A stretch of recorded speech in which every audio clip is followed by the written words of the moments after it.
Titans, Guardians of Metal Entertainment Worldwide. I'm here with Marcus of Blind Guardian. Thank you for doing this interview with us today. Now, of course, I heard you guys did just get here Yes. not long ago. Yeah. So, unfortunately, not a lot of time to really enjoy the Vancouver, because it's been a while since last time you guys have been here. Yeah, actually we were looking forward to spending some time here, but yeah, we had the bad luck. We had a day off yesterday, stayed at a hotel in, I forgot the name of the city, small city. Yeah. And we left this morning at 8 or so, and we were supposed to arrive here around 12, so we would have had time to go around and explore the city a bit more. But then the highway was closed for because everything was covered with ice. We had to wait an hour, then it was open again. We ran into the next accident, the highway was blocked again, and then we had to go all around through whatever mountains. Yeah, and just like, no. Arrived here at what, 4:30, 5 something, so not long ago. Yeah. no, not long ago, and the crew was in a hurry setting up everything, and we wouldn't do any sound checks, so we just just kind of wing it. It will work. I mean, sound check for us, it's we don't really need them. It's like we change the set every day a bit, and actually we use the sound check obviously to quickly check it. But normally, a sound check for us would be done within 2 minutes. But then we rehearse. If we put a new song in the set, we just play it once as a little rehearsal, and that's our sound check. So we can go without it. We're okay. Now, of course, speaking of new songs, you guys are in support of your new record, of course, that came out quite a few months, well, not a huge amount of months ago, but just under a year ago. Yeah. Have you guys noticed the fans reacting differently to new material, or is it kind of like an even balance overall? It's different this time, because normally when we put out a new album and we went on tour, the reactions to the new songs were a bit lower compared to the old ones, because people still had to get used to them, and only on the next tour the formerly new songs were on the same level audience reaction wise. It's different this time. We played like 4 or 5 new songs from the album all over the tour, and the reactions have been pretty much the same compared to the old classics, which obviously is great for us, because it means people immediately dig the songs, and they work perfectly fine in the live environment. So we're absolutely happy about this. I have to say we didn't expect it, because it's a typical thing that new songs normally have to grow on people. So. Those ones grew pretty fast. That's good though, right? Usually it takes a tour or two before everybody's kind of like, oh, okay, I know the words. Yeah, exactly. But most of your guys' songs are easier to learn the words than, say, most like death metal, kind of like, because they're heavy. You can understand the lyrics. Yeah, they're a little quicker for fans to catch on. But now, of course, you guys are about halfway through tour now. Have you had a favorite city so far? Shut up. That is enough. I think favorite city would be unfair to limit it to one city, because there are so many great places we visited on this tour or previous tours, whatever.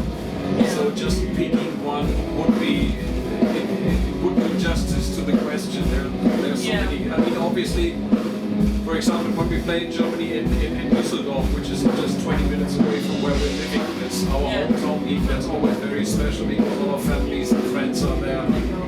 Then there are some cities that we just love when we had day offs there. I remember, for example, on the previous tour, we had 4 days off in Sydney. Oh, nice. And I just fell in love with the city. When we came back again, now it's special, because you have a connection to that city. And you have places in Canada, you have places in the USA, Brazil. It doesn't matter, there are great places everywhere. So just picking one it's too limiting. Yeah. Well, plus every country has its own culture and ways of living that for sure. And like you say, you have 4 days off. That's so rare on a tour. Yeah, it is. But it helped to get over the jet lag, because going to back then we came from South America and went to Australia, and we were dead the first days, because really? I guess the jet lag. It was pretty bad, but 4 days off, it helps. The 4 days helped.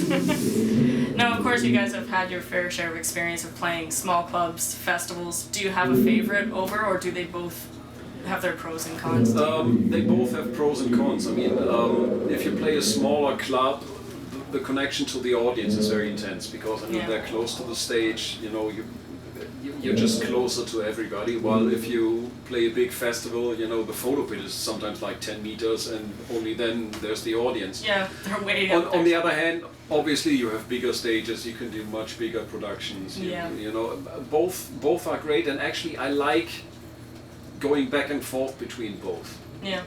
I can enjoy both, and I mean we on this tour, not talking about festivals because we didn't do any festivals this year, just doing our own headline shows. You know, it changed from whatever small clubs for maybe whatever, I don't know, 1,000 people to 9,000 people venues and stuff. So Yeah. going back and forth, it's fun because Yeah. you know you get to experience both sides, and It's not just- everything stays fresh. Yeah. Kind of. Keeps you on your toes. Yeah. Now, totally random question, but not really band related specifically, but if you could bring back one musician who has passed away over the centuries of time, of course, over the industry, who would it be and for what reason? Any genre, it doesn't have to be a metal or rock, There are a couple of names that pop out in my brain now. Gary Moore would be one because he has been an amazing guitar player. Phil Lynott was, I mean, for doing Thin Lizzy, he should come back and do more albums. Cliff Burton, I never saw Metallica with him. I saw them on the Puppets tour, but he died exactly 1 week before they were supposed to play the show where I wanted to go. So those are a couple of names that, you know, come to my mind immediately. Yeah. Talking about metal guys. Yeah. I don't know why, but Freddie Mercury would be one. And I would obviously, like to see. Yeah, just for, Dio. I mean, like, Dio. Yeah, Dio you know, too. Right. Like, there's there's so many that it's yeah. just like it'd be really like Dio was one that I know was like I wasn't quite into him when he last came to Vancouver. Then the next time I was like, oh, you know what? I think I'll go catch him. And then he passed away. And I was Yeah. like, oh, I mean, there goes a bucket list I I've can't been cross always off. a huge fan, no matter if it was Rainbow, if it was Sabbath, if it was his Dio band. Yeah. And we played many shows together, so I met him at some point, and you know he was an amazing personality. And I've never seen anybody, you know.